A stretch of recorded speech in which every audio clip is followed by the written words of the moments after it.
Very good evening friends, welcome to this YouTube channel. जैसा कि आप जानते हैं, ये यूट्यूब चैनल में बनाई है कुछ quality dark horse stock recommend करने के लिए, बताने के लिए ऐसी कंपनीज़ के बारे में जिसका नॉलेज हमें बहुत कम होता है। तो आज वैसी एक कंपनी आपके लिए लेके आया हूँ जिसका नाम है एवेंटेल लिमिटेड। एवेंटेल लिमिटेड कौन से सेक्टर में काम करती है ये देखिए। Sitcom, satellite communication, wireless network और सॉफ्टवेयर सिस्टम। उसकी वेबसाइट पे जाके मैं आपको दिखाऊंगा कि एक्चुअली इसका वर्क क्या है, ये कौन से सेक्टर में काम करती है।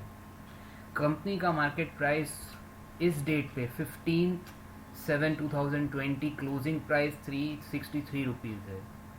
मार्केट कैप की अगर बात करें, मार्केट कैप 150 करोड़, बहुत ही छोटी कंपनी है ये। ओके, और ग्रोथ के चांसेस, जितने आप ग्रोथ के चांसेस आपको ऐसी छोटी कंपनी में ही मिलेंगे। 150 करोड़ यानी इसको स्मॉल कैप भी नहीं बोल सकते, it's a micro cap company. Earning per share, इतनी कंपनी छोटी होने के बावजूद आप ईपीएस देखिए, 26 ईपीएस है इसका। पी रेशियो 13.87, इंडस्ट्री पी बहुत बढ़िया है। मैंने लास्ट वीडियो में बताया था कि अगर इंडस्ट्री पी कंपनी पी से ज़्यादा है, इसका मतलब कंपनी के पास ग्रो करने का बहुत चांस है, कंपनी इंडस्ट्री पी तक आ सकती है। ऐसा नहीं है कि हर बार कम पी रेशियो में इन्वेस्ट करना ही चाहिए, पर कम पी रेशियो का रीज़न जानने के बाद surely you can invest. Company के टोटल शेयर्स आउटस्टैंडिंग देखिए, only 40 lakh shares. 40 lakh shares यानी बहुत ही कम शेयर्स है, और 40 लाख शेयर्स में प्रमोटर होल्डिंग 40%। तो 40% हम अगर हम निकाल दें तो फ्री फ्लोटिंग रहते हैं only 24 lakh shares. 24 only 24 lakh shares ही इसके फ्लोटिंग है, अवेलेबल है मार्केट में। तो इस कंपनी की जब डिमांड होगी और अवेलेबिलिटी कम होगी आउटस्टैंडिंग शेयर्स की, तो ये प्राइस जो है वो जूम अप ज़रूर करेगा। प्राइस टू बुक वैल्यू थोड़ी ज़्यादा ज़रूर है, पर मार्केट इसको ज़्यादा वैल्यू डेफिनेटली दे रहा है। कोविड की लेस इफेक्ट बहुत ही इम्पॉर्टेंट है, क्योंकि कोविड है, कोरोना वायरस का इफेक्ट है, तो हम वही कंपनी ढूंढते हैं जिसमें कोरोना का इफेक्ट कम होता है। क्यों इसका इफेक्ट कम है, ये भी हम जब वेबसाइट पे जाएंगे तो देखेंगे कि इसका इफेक्ट कम क्यों है। टाइम वेस्ट ना करते हुए सीधे कंपनी की वेबसाइट पे हम चलते हैं। ओके, तो ये है कंपनी की वेबसाइट। कंपनी का नाम आप देखिए, एवेंटेल लिमिटेड। ये इंडियन कंपनी है, सैटेलाइट कम्युनिकेशन में ज़्यादातर काम करती है ये।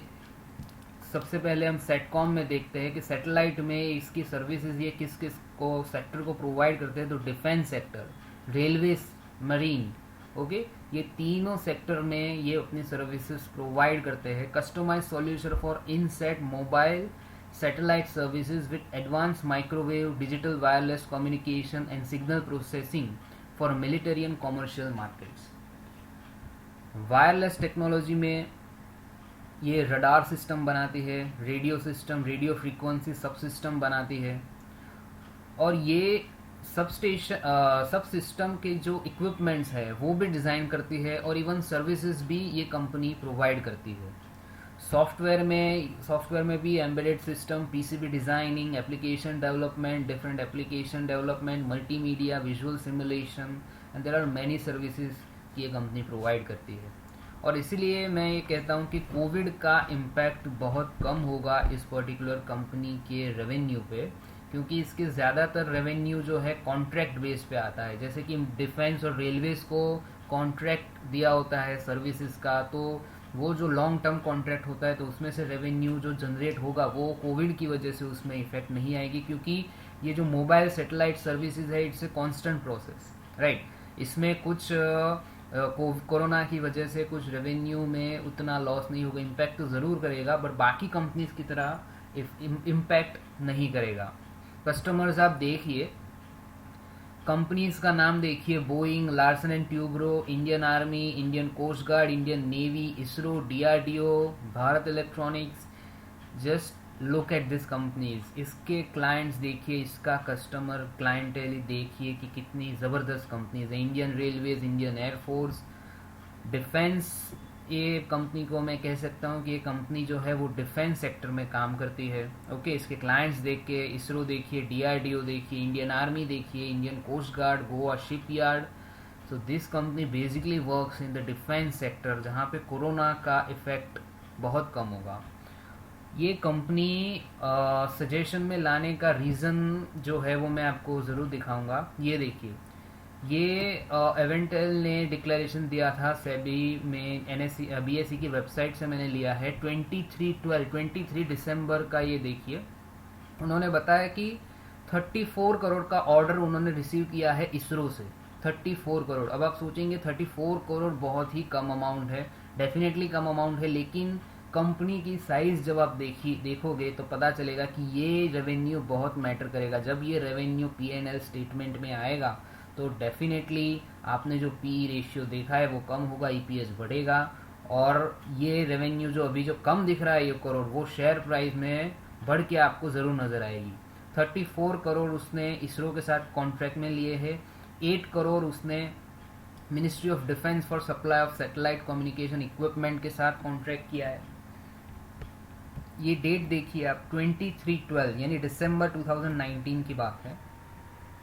फिर देखिए 28 दिसंबर ने उसको दूसरा ऑर्डर उसने ग्रैब किया 5.95 crore with Bharat electronics limited. Bharat electronics limited से उसने ऑलमोस्ट 6 करोड़ का कॉन्ट्रैक्ट जो है वो लिया था। 10 फरवरी की बात करिए तो 9.67 करोड़ का ऑर्डर उसको इंडियन नेवी से मिला था। ओके, तो ये आप देख रहे हैं कि कंपनी एक के बाद एक अच्छे क्लाइंट्स के पास से ऑर्डर उठा रही है। डेफिनेटली तो इसका टॉप लाइन और बॉटम लाइन में आपको फ़र्क दिखेगा। जब ये Q1 के रिजल्ट्स डिक्लेयर करेंगे तो ये सारे जो ऑर्डर्स है वो आपको रेवेन्यू में दिखने लगेंगे। ये देखिए, ये रशियन की कंपनी है, उसके साथ उसने 8,70,000 यूरोज का कॉन्ट्रैक्ट साइन किया है। रोसोबोरॉन एक्सपोर्ट, ये बहुत ही बड़ी चीज़ है, 8,70,000 यूरोज का उसने कॉन्ट्रैक्ट साइन किया और 6 मार्च की बात है, 6 मार्च 2020। ओके, यानी ये जो कॉन्ट्रैक्ट्स उसने बैक किए हैं ये बहुत ही क्लोज टाइम में है। और आप देखिए 14 जुलाई यानी कि एक दिन पहले, मैं वीडियो शूट कर रहा हूँ ये 15 जुलाई को, और 14 जुलाई में उसने एक और ऑर्डर ग्रैब किया है 5.29 करोड़ का डीआरडीओ से उसने ऑर्डर ग्रैब किया है 5.29 करोड़, यानी 6 ऑर्डर्स बहुत ही अच्छे कंपनीज के in the span of 6 months. इसीलिए छोटी कंपनी में इन्वेस्ट करने का ये आपको फ़ायदा मिलेगा कि ये कंटिन्यूसली ग्रो करेगी। उसके P&L स्टेटमेंट में आपको ये रेवेन्यू जब आएगा तो डेफिनेटली ये कंपनी का शेयर प्राइस ऊपर की तरफ जाएगा। थोड़ा उसका फाइनेंशियल एनालिसिस कर लेते हैं। ओके, तो कंपनी ने पिछले 4 साल में कितना परफॉर्म किया है, मनी कंट्रोल की वेबसाइट है। तो पिछले 4 साल में 2016 से 20 में रेवेन्यू में देखिए कि कितना उछाल आया है। 27 करोड़ उसका रेवेन्यू था 16 में, और 20 में रेवेन्यू हो गया 51 करोड़। ओके, P&L स्टेटमेंट में अब देखिए कि नेट प्रॉफिट में कितना इंक्रीज हुआ है। नेट प्रॉफिट देखिए, 16 में नेट प्रॉफिट 0.59 करोड़ था, 20 में ऑलमोस्ट 10.7 करोड़।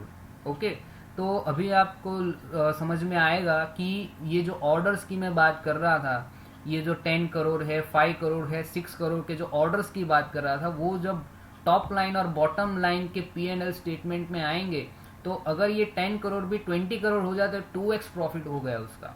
ओके, तो ये बहुत फ़ायदा रहता है छोटी कंपनी में इन्वेस्ट करने का कि profit 2x 3x 4x time बढ़ेगा। ईपीएस देखिए कितना, 1 रुपी से लेके 26 रुपीज़ ईपीएस बढ़ा है। अर्निंग पर शेयर कितने ज़बरदस्त ग्रोथ है सिर्फ 4 साल में। उसके बाद आप देखिए डिविडेंड भी वो कंटिन्यूस इंक्रीज कर रहा है, 10% से लेके 40% उसका डिविडेंड, ऑलमोस्ट 4 टाइम्स उसने डिविडेंड दिया। यानी कंपनी अपना प्रॉफिट जो है शेयर होल्डर्स के साथ शेयर करने में मानती है। कंपनी का पी रेशियो 13 है, इंडस्ट्री पी 37 है, यानी कंपनी के पास ग्रो करने का बहुत बढ़िया चांस है। ओके, और कुछ फाइनेंशियल रेशियोज की बात करें, क्योंकि फाइनेंशियल रेशियोज भी बहुत ही इंपॉर्टेंट है इन्वेस्टमेंट डिसीजन के लिए।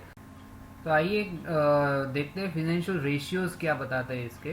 तो फिनेंशियल रेशियोज में 31% पीबीटी मार्जिन, पीबीआईटी मार्जिन है इसका 26%, पीबीटी मार्जिन है 25%, नेट प्रॉफिट मार्जिन देखिए 20% का नेट प्रॉफिट मार्जिन है, return on equity 20%, return on capital employ 24%, return on asset 16%। अगर ये सारे रेशियो 15% से ज़्यादा होते हैं तो एक इन्वेस्टमेंट फ्रेंडली चीज़ है ये, जो कि आप देख सकते हैं वो सारे क्राइटेरिया को फॉलो कर रहा है।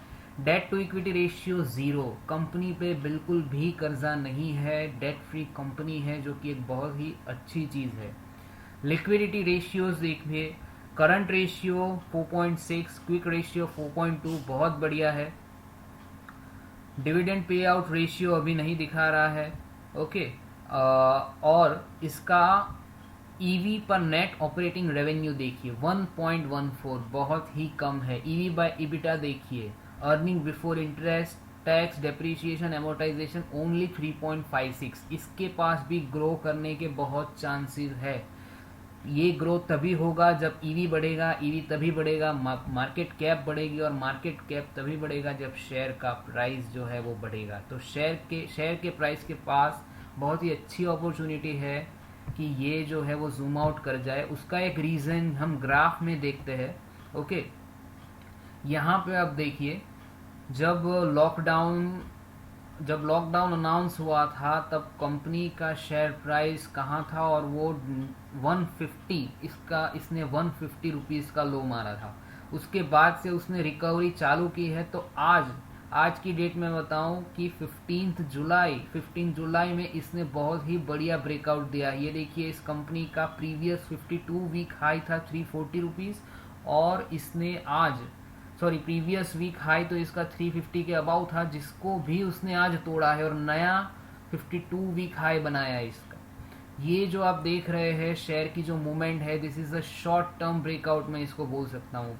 शेयर की प्राइस अपने सारे मूविंग एवरेज से ऊपर चल रही है। 50 moving average, 200 moving average, 21 moving average, 62 exponential moving average, सारे मूविंग एवरेज के ऊपर उसका प्राइस चल रहा है। कंपनी ने एक शॉर्ट टर्म ब्रेकआउट दिया है, वो भी वॉल्यूम के साथ दिया है। देखिए वॉल्यूम देखिए, ओके। वॉल्यूम 30,000 का वॉल्यूम है, जो वैसे तो कम है, लेकिन अगर इसकी इक्विटी को देखें, जो इसकी इक्विटी कितनी 40 लाख इक्विटी है, तो 30,000 का वॉल्यूम बहुत बड़ी चीज़ है। तो वॉल्यूम के साथ जब ब्रेकआउट होता है तो डेफिनेटली वो कोई फॉल्स ब्रेकआउट नहीं है, और इसमें इन्वेस्टमेंट के लिए बहुत ही अच्छी अपॉर्चुनिटी है, ओके। तो मेरा ये वीडियो मैं यहीं समाप्त करूँगा। इस कंपनी के कुछ डिसएडवांटेज इसमें इन्वेस्ट करने का ये है कि ये एक छोटी कंपनी है, इसमें लिक्विडिटी इश्यूज रहेंगे। बाय और सेल ऑर्डर के डिफरेंस आप देखिएगा तो आपको पता चल जाएगा कि ये छोटी कंपनी में जब लो इक्विडिटी होती है तो ये इश्यूज आते हैं। बट कंपनी का फंडामेंटल अच्छा है, कंपनी का फ्यूचर अच्छा है, कंपनी एक के बाद एक अच्छे ऑर्डर्स को ग्रैब कर रही है। तो डेफिनेटली हमें एक इन्वेस्टमेंट अपॉर्चुनिटी यहाँ दिख रही है, तो मैंने आप लोगों के साथ इसे शेयर किया। वीडियो को लाइक करें, शेयर करें, सब्सक्राइब करना चैनल को बिल्कुल भी मत भूलिएगा, ओके।